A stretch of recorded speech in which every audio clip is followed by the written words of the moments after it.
Hey YouTube, welcome back. This is Pak'D Project. We are going to be having different survivors come on, tell their story and different impacts that they've had and things that help them along their journey, either getting through the process of leaving or after they've left. But today we're going to talk about one aspect of our journey, and that was the actual day that we left and just the anxiety that comes with it and the different steps that we had to take from the planning to knowing what was on the other side. So I'm going to let Sammy start by just telling you about the day that she left. Thank you, Misty.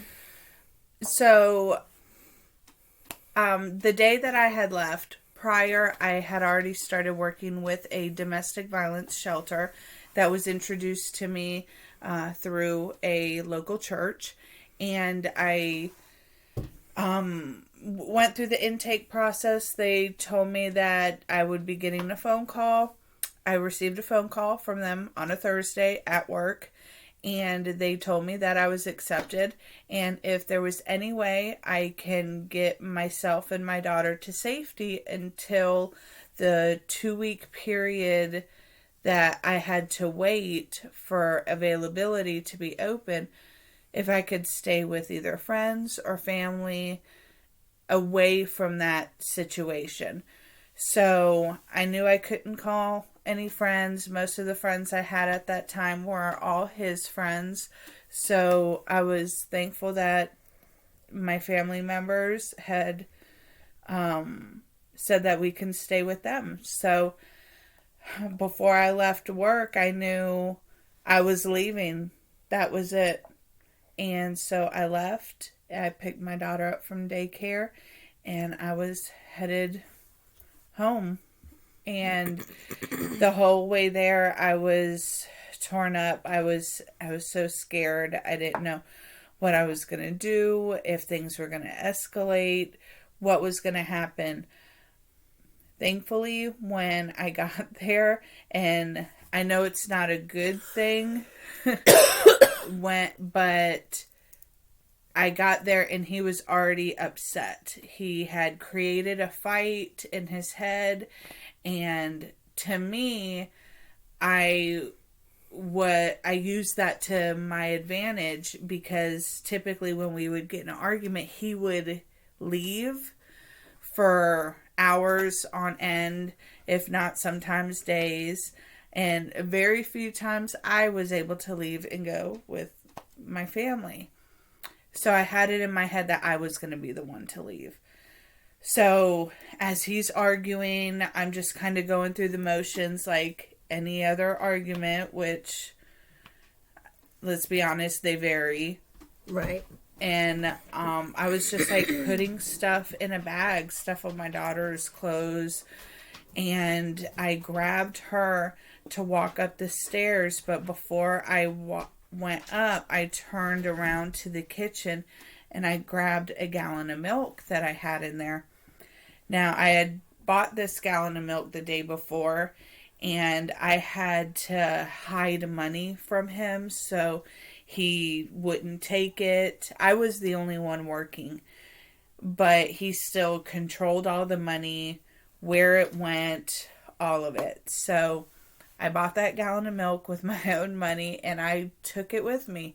I strapped my daughter in the car seat and I drove off. And to him, I am pretty sure it was just any other fight that we had. I was leaving and I'll be back. No, I knew I wasn't going to come back. And as I was driving to my family member's house, I was just like, oh my gosh, I actually did this. Oh my gosh. And then I just needed to collect myself, and I had to get something to eat for me and my daughter. And then I realized that I hadn't been able to choose where we can eat or what we can eat in a while. He dictated all of that. It was his decision. So I was driving and I was thinking, wow, where do I want to eat?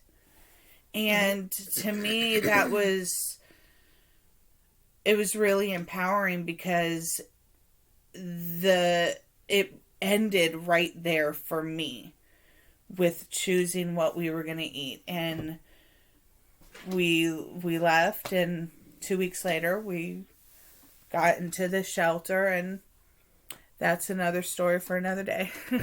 So when you left, was that the first time you left, or had you left before, and how long did you stay gone? I had left 3 other times. The first 2 were about a week each. Mm-hmm. The third one was for about a month. I had a new cell phone. I was doing good with work. We had a routine. I went in on an agreement leasing a basement apartment with a family friend. It was going well, but I got I can't remember how exactly, but we exchanged a few text messages. And then it was phone calls. And then before you knew it, I had moved back in with him. And the abuse continued not long after, until finally I left for good. Nice. Now, you have a really amazing story too. And if you can just please walk us through some of that whole first day, the leaving process as well. Right. So my planning process actually had started 8 months earlier. I was very rarely left alone with my baby. Always someone there, a nurse and a family member, never just me. And so my process started with building trust with the family, so they would actually leave me alone with my baby long enough to do anything when the time came. And anything that I thought of as a plan during those 8 months before I actually left, none of it was even what happened, or, I don't even remember what it was. I just know that when I left, everything was pretty much done, decided, moved, changed, planned out, all within the final 72 hours. So I'd gotten most of my stuff out. My stuff, kids stuff. My youngest son had medical needs, so I got all the medical stuff out. Oxygen tanks, feeding tubes, medicines, nebulizers, and then the clothing and the diapers and the toys and the teething stuff and all that. I got things out. I hid stuff at your house. I hid stuff at my other friend's house. And so came the Thursday that we left. I only had to get the youngest out because my middle son was going to summer camp. And I had packed a lot of his stuff in his tote that he actually took to camp with him. And so he and his stuff was basically out. So the day that I left, I got up like any other day, and, say goodbye, come home tonight, let's talk, family's coming in this weekend, we need to make plans. And so, okay. And, so I waited for him to leave, and then I went back, and I had walked through, probably half a dozen times, if not more, my steps to the house on when I walked in, what I would do when I was leaving. So I knew it was about 30 something steps.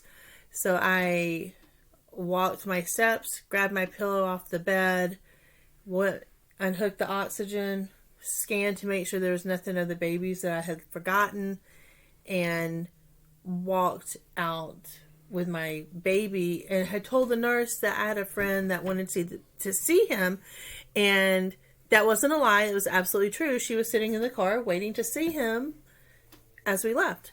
So, I left within 10 minutes. He knew I was out of the house. And so I realized I needed to get rid of my phone so he couldn't follow my locations. I felt like, he could find me with that. I didn't know if it was on. I'm not a very technology savvy person. So I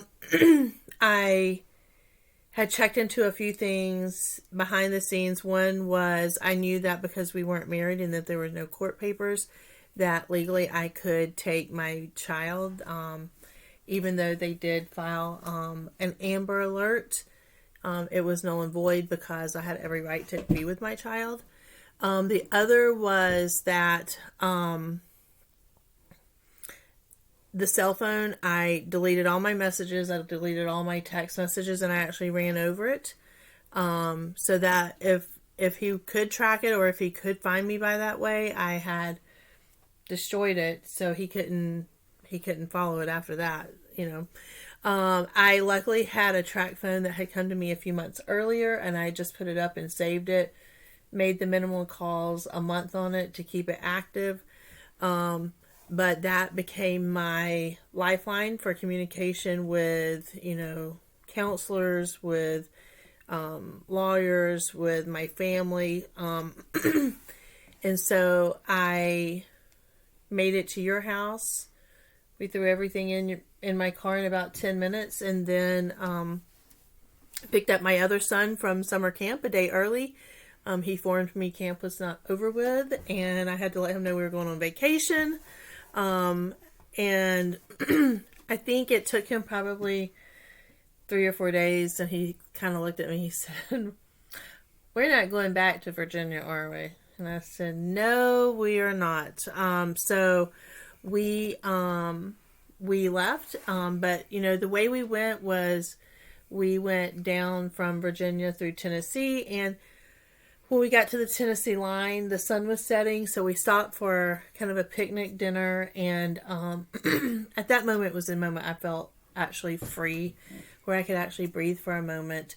It was kind of a hustle and bustle morning, and kind of watching your back and getting out of the situation for most of the day. And when we stopped in Tennessee, and we ate that dinner, I felt like I could breathe for a moment, and I just kind of had a peace about things.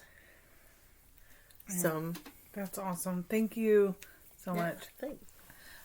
So, all right, guys. Well, we're going to try to make sure that we post something every week, and we really appreciate you guys listening to us, and we hope that it inspires anybody, any survivors that would like to reach out to us and are interested in telling their stories. Our information is pakdproject.org. Do you want to add anything? Yeah. Just we hope that anything that we've said today helps either you or someone you loved, and we'll be telling different parts of our story. So stay tuned, and we hope to get you some more information. If you have any comments or questions, just write us, pakdproject21@gmail.com. Bye. Bye.